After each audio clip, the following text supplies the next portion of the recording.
Greetings comic lovers and welcome back to Casually Comics, the channel where we chat all things comics, from reviews of comics new and old to history to anecdotes, really wherever our whims take us. I read the period comic written by Emilia Clarke, known to many as Daenerys Targaryen, and I have thoughts. Many thoughts. There's a lot to unpack here. Now, normally I go through these comics giving a very thorough plot breakdown, point by point, we laugh, we riff, and then we have some overall conclusions at the end. And while we will do a bit of that, it's gonna focus a lot more on themes. There's gonna be a lot more discussion. It's gonna be more like when we talked about Gwenpool Strikes Back, because a lot of things happen as it's unfolding. We can't wait to the end. We have to talk about it right away. This comic makes some grand statements and tries to tackle some big themes. It also assumes your subject position and how you should feel about things, or how it wants you to react and feel about things. And also it's trying to be funny the entire way through. It's a tall order, and one in my opinion that does not exactly meet. We're gonna have to break it down bit by bit. So we're gonna cover the lead up, because that does color some of what's going on here. We're gonna give some context to everything, which is gonna be a key word that's gonna come up over and over again in this review. An analysis. Whatever this is, I don't know, rambling. We're also gonna analyze it structurally and thematically. So strap in, it's gonna be a while. Go get a drink, I don't know which one, just pick your poison. I'm Sasha, do the YouTube things. Hit the like button,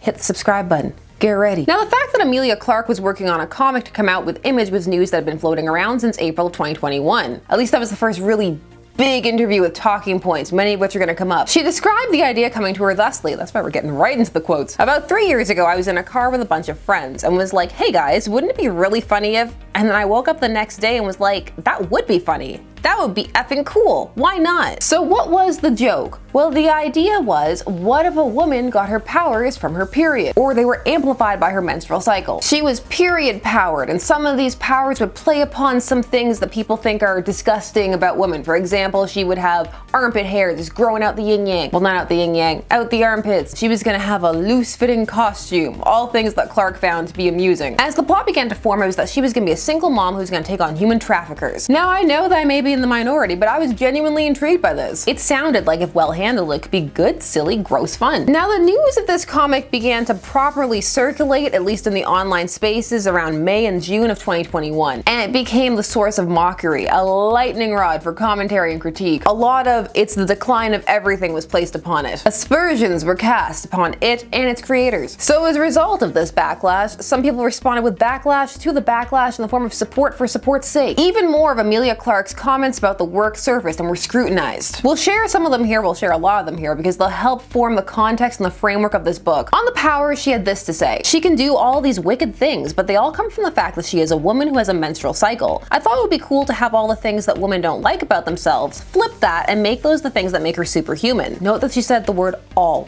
the things. That's gonna come up later. It's gonna keep tabs, keep notes.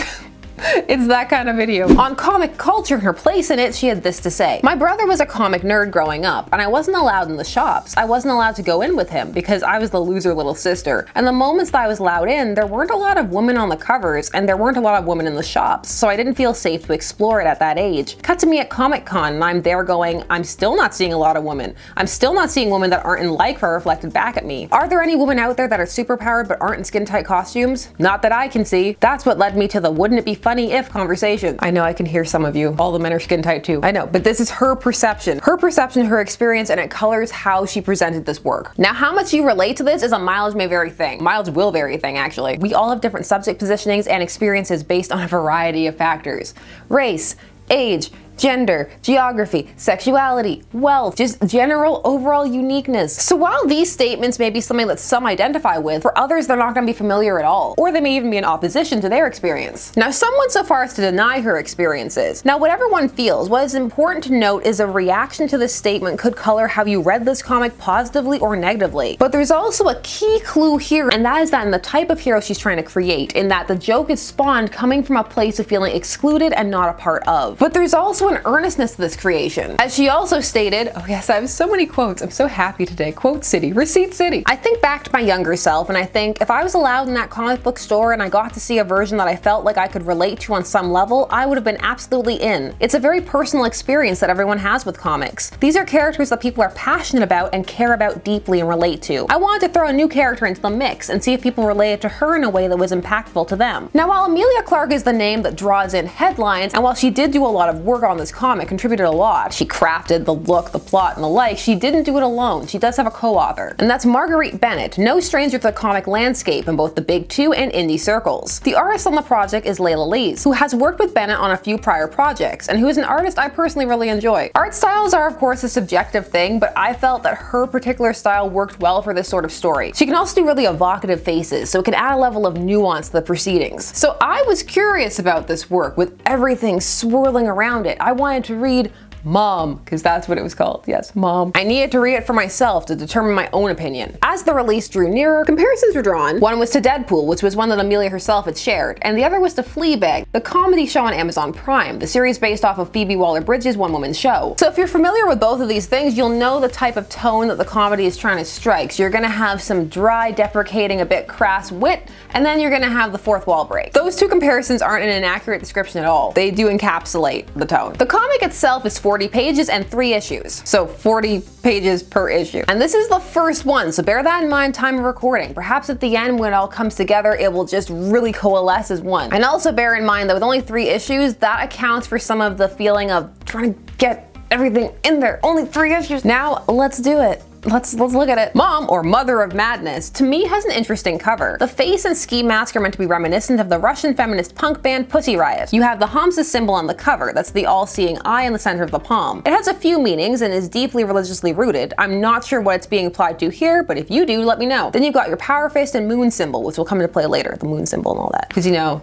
phases of the moon, menstrual cycle. All in all, it's an eye-catching cover. It's very bold. It leaves a very like it or leave it kind of impression. And on the interior cover with the credits, I did chuckle at the fact that her costume actually says M.O.M on it. And then we got into it. Our lead is Maya Kuiper, and she's about to tell us everything about herself, and I do mean everything. Look at this. This is all her describing herself. I'll read some of it to you, but not all, because it's a lot. Also, the year is 2049, so it's the future at the time of this recording. My name is Maya Kuiper. I'm a 29-year-old single mom, a high school dropout, a chemical engineer, a part-time sex worker, Thai food junkie, and biological freak of nature. I like Ruth Bader Ginsburg speeches and Martha Stewart living in the year 2049. I enjoy more children's TV shows than is probably healthy. I get anxiety from not listening to enough podcasts about controlling anxiety, and I made a pacifist run on Undertale.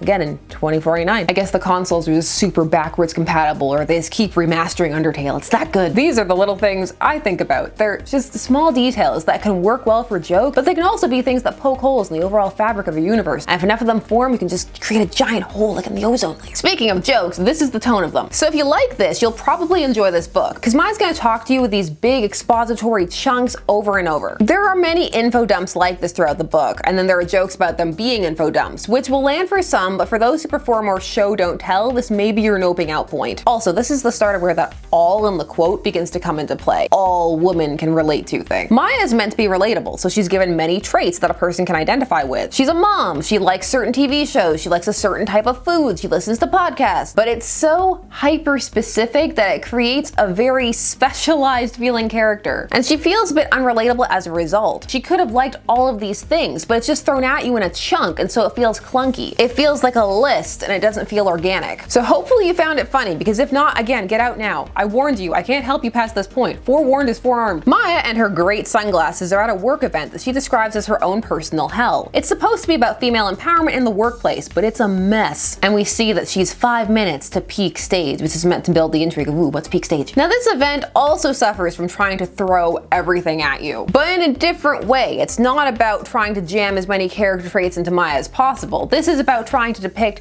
every bad thing that could happen to a woman in a work environment ever, or just societal perceptions, just everything. Which is not to say hyper-toxic work environments do not exist, because they do, but the way this is presented is awkward and not as solid a foundation as it wants to be. So here's what some people are talking about at this event. God, they really don't make them like that anymore.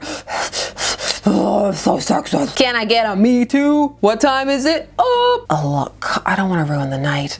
Then quit spouting this binary, gender essentialist, transphobic, Bill Draw Jack. calm down. Don't be all emotional. Just give me a smile. Is Jack the Joker? Is that an in-joke? That would be really clever. I don't think it is though. So as you can see, it's a lot of a lot. And most importantly, especially in that last exchange, there is something to note. It's contextless. What did Jack say? We don't know. We're just thrown in, and you're meant to assume that the woman berating him is correct. Just as you're not supposed to question anything in the environment. Just accept all conclusions and presented viewpoints as foregone. It wants you to take your outside experiences and then apply it so that you can accept everything happening, even if nothing has been established as of yet. These are meant to be the establishments, but again, they're just floating there. So if you're repelled by anything at this point, it's just going to keep doing that. Or even not repelled, just questioning or feeling like it's a lot of a lot. Although some may argue that that's the point. It's supposed to feel like a lot of a lot. This is how it feels all the time. Now all of this continues as Maya nears her peak, as she stares at the paintings of this event, which also are trying to talk about every possible female issue. You'll never live up to my perfect, passive, dainty, pale, waifish, winsome, infantilized beauty. Don't listen to her. Orientalism aside, just between us, the artist had some extra vertebrae to get this shot. Yeah, this pose is literally impossible.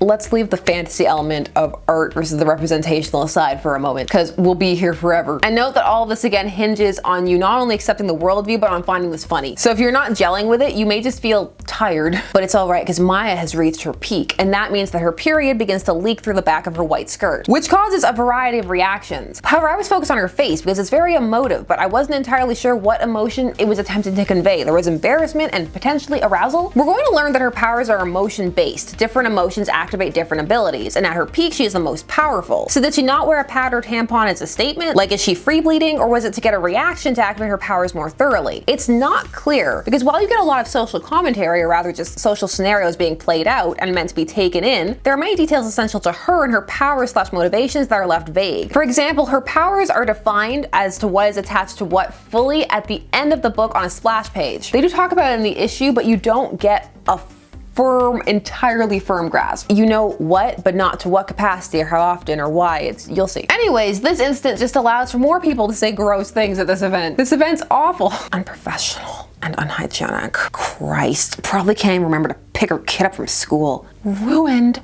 that dress. This is a good scene that a lot of what's said here is relatable if you've ever had such an incident. However, following after the opening, it feels like a pile-on, and because of that, all the comments feel like they're being given equal weight. Meaning that she ruined that dress feels like it's being weighted the same way as the person who makes the comment that woman's purpose is to take care of other people, and that's the only way to be a good woman, and that's a direct quote. It's laying things on very strongly, as you can see. On the nose. It's to the point where even if you do agree or have experienced some of these things, it may activate a kind of counter-dependency instinct. And again, if you don't exactly align with all of this, or you feel it's a bit too broad, this may be a frustrating work. But if you are gelling with it, it may feel cathartic. So this work is gonna be different things for different people. I really do like this panel for powers activating. It looks very chaotic and cool. Although I do wonder if the armpit hair hurts if you tug on it. She then segues into a flashback, so we get into her backstory, and this part worked really well, even if she does over-narrate it a tiny bit. A lot of how this is laid out would work better as a TV show, which, given Clarke's background on TV and her admittance of her love for superhero TV and film, makes sense. We see that Maya was adopted and that her dad was a scientist. He was doing some kind of medical experimentation trying to cure her mom, who was sick throughout her childhood. This flashback was good. It has a lot of focus to it. We see that her family loved her, but sometimes that sickness took its toll and it was hard. We see that her father taught her that the importance of being a person was that you were helping others. That was where the emphasis was placed. We also learn a bit more about the world, like that the climate is deteriorating. The social structure is not quite clearly defined. For example, it's not clear if history has been altered or not, and based on some of the references made, it doesn't feel like it has. I think we're just meant to assume some negative vagaries based on the current state of the world, but of course that varies depending upon where you are. As for Maya, her mother dies when she's 16, and her dad follows shortly after. And there's a dark joke here, and I chortled. Died of a broken heart, they said, after I found him on the stairs. But I'm more inclined to think it was a broken neck. Not knowing what to do, Maya goes home and takes a bunch of her father's experimental pills, hoping that something will happen. Maybe she'll die. But she just passes out. Nothing seems to have happened at first. Shortly after, she begins to experience changes. Her emotions are now triggers. They trigger powers. I think they're all the time and not only when she's menstruating, and that amplifies them, but I can't be sure. And that's after multiple reads. The fact that I can tell you what jerks at the event said about the blood on her skirt, but I'm still kind of uncertain as to the lengths and the full capacity to which her powers work after 40 pages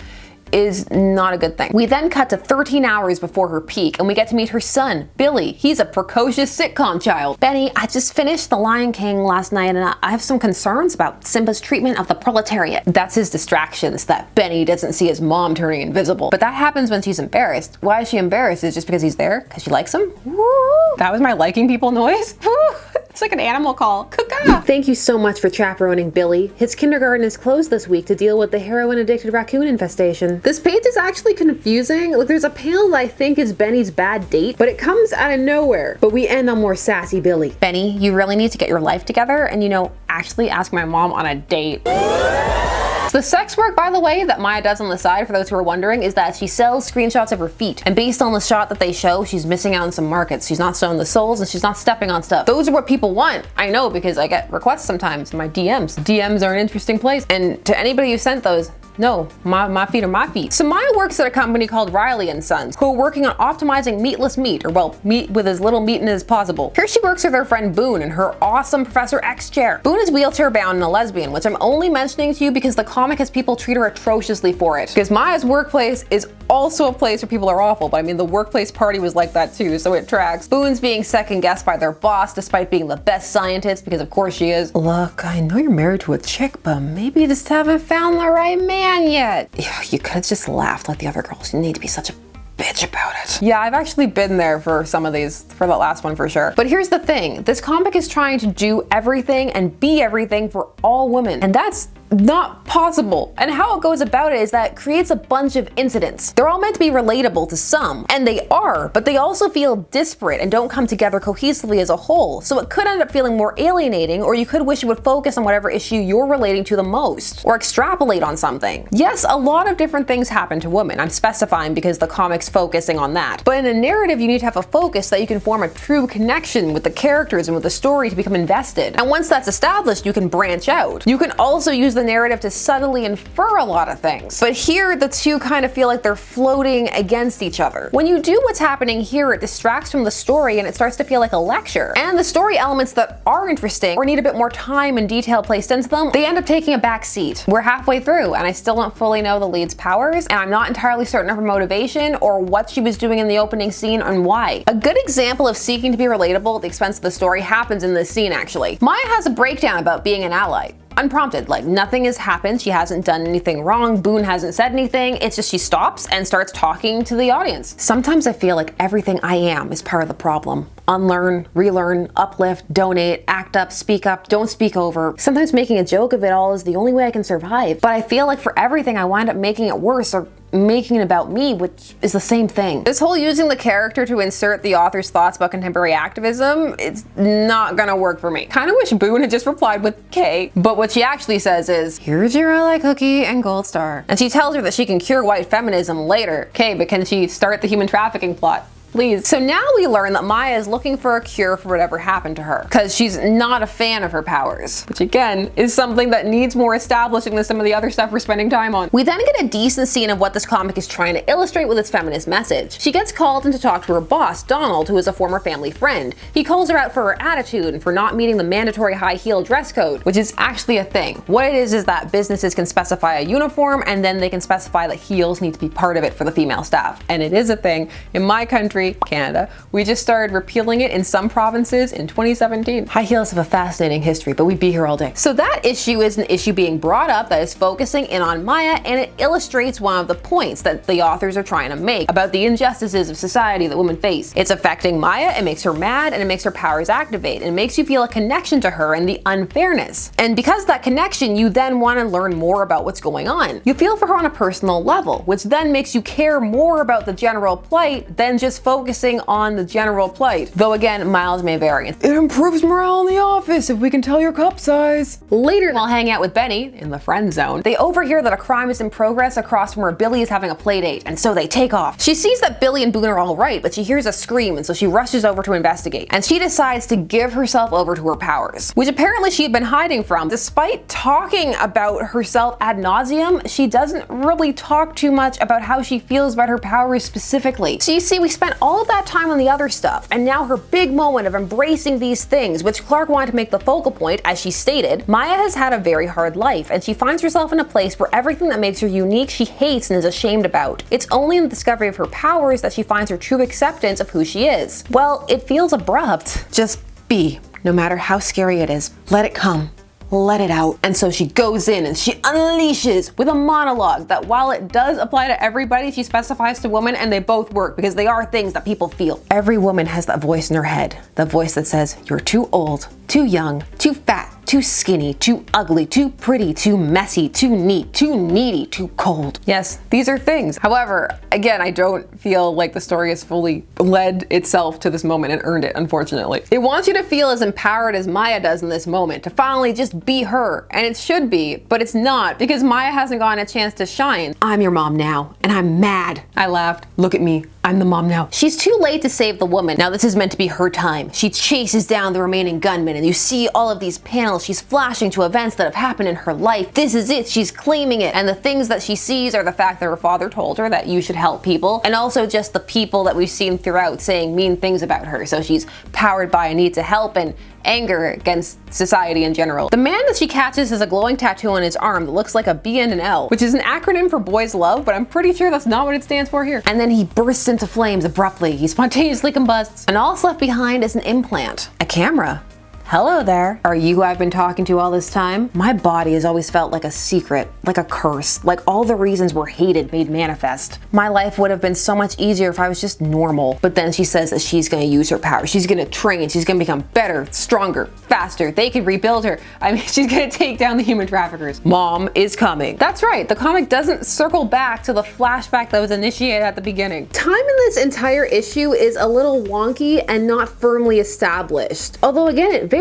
At the beginning during the flashback, it's very clearly stated. But then you would assume that the countdown that you're seeing to peak would be the countdown to the peak at the beginning of the issue, but it's not. There are other little things, like how the playdate that's happening is Saturday, but that information is buried in a couple of lines of dialogue, so blink and you'll miss it, and you could think that the playdate was later that same day as the Heels incident. It's a little thing, but again, structurally these things can add up. Then it's on to the afterwards. Then there's the page of all her powers, what they are, not the specifics and how they work. Like it says she gets embarrassed, she turns invisible. How embarrassed? Is it every time? Then there's a help page to, well, everything. Although normally you see that in stories that focus specifically on a topic, like if the story's about a domestic violence, then you have all the resources at the end. This just has resources for everything, which kind of feeds into the idea that the story is supposed to tacitly be taking everything on. Of course, if you need help, use these numbers, but it just kind of felt odd seeing it here because then it feels like that should just be at the end of everything. So it just felt, in my opinion, a bit performative. I can't tell intent, but that's just how it came across to me. Okay, it's been a lot, so let's try and be concise about this. There are things that I really enjoyed here. I liked the idea of the hormone-based period powers. I think she had a few too many and would have liked a clearer definition, but at the core, I think the idea is solid. And thematically, it worked well. I like the link to the idea that something that is viewed as awkward, that can make you feel sick or embarrassed, is the source of your power. And there would be a bit of a struggle to deal with that and to accept it. Plus, if it's tied for a menstrual cycle, that means that there's some kind of limits or weaknesses built in, because then you have to track your powers so that you can be at your most useful. You're like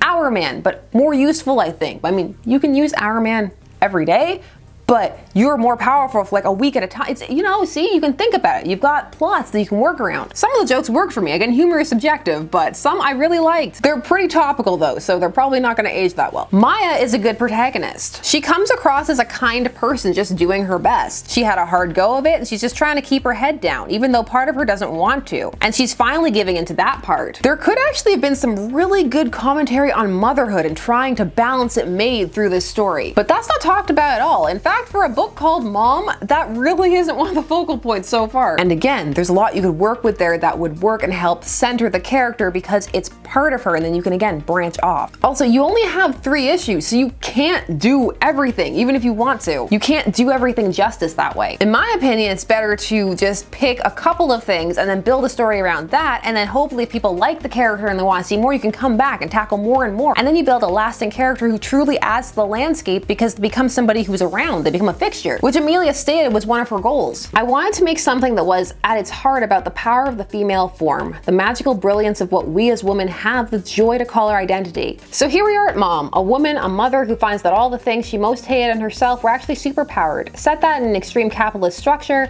throw in some very real problems that face women everywhere, and you have the book that is in your hands right now. I wanted young girls to look at a woman that was fallible. Obviously, you're seeing that a lot in the industry. You've got all of these incredibly empowering female shows, but I just felt like I hadn't seen it in this genre. I do like how earnest Clarke is about this. She cares.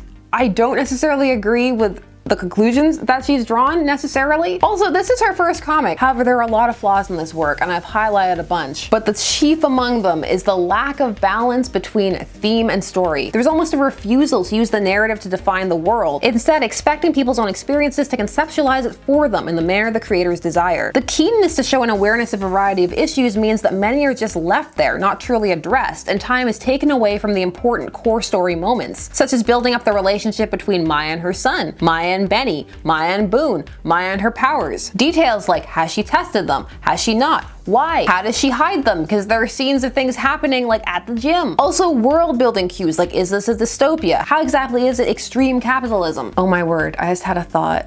Is so the great people? Is it the people? Is that, are they trafficking them for food because they were trying to make meatless meat? Is that it? I feel like I'm gonna end up on a watch list because I didn't adore everything about this. I'm only partially joking. All in all, I think this was okay, and the drama about the period powers got out of hand. They're probably one of the strongest parts of the story, and I want to see what's going on with that Veronica Cale looking woman. I'm hoping that maybe this was written as something that was meant to be read all together, even though that would be a flaw because it comes out piece by piece, but if so, at the end you'll have a really cohesive story, so fingers crossed. I always want stories to come together. However, this story could have just used more editing in general to trim down, separate the wheat from the chaff as it were, and then add more to the bulk of the core. More could have happened towards the core of the story in here, and she could have been defined more concisely. It's earnest, it's trying to do too much, there's something there, and I want to talk about it, and I want to chat more. Leave comments. We should be able to talk about works that we love, hate, or are meh about, not descend to lore of the flies. No pig's heads, please. I do worry a bit because this comic kind of seemed to foster a bit of a dichotomous tone that people don't always listen to the arguments put forth, and that makes discussing works like this sometimes difficult, which is a shame because I think things like this deserve to be discussed, and I think there are places for works like this. Now, of course, those are just my thoughts. I can see how this could leave some fans feeling attacked, and I can also see how this could really resonate with some people. So I want to hear your thoughts. Did you read it? Did you like it? If you loved it, tell me why. Tell me things. And please also do YouTube things like liking and sharing and commenting down below. And while you're down there, I'm gonna say thanks for spending some time with me discussing and ranting about comics today. I always appreciate it. I'll see you again soon. Bye-bye.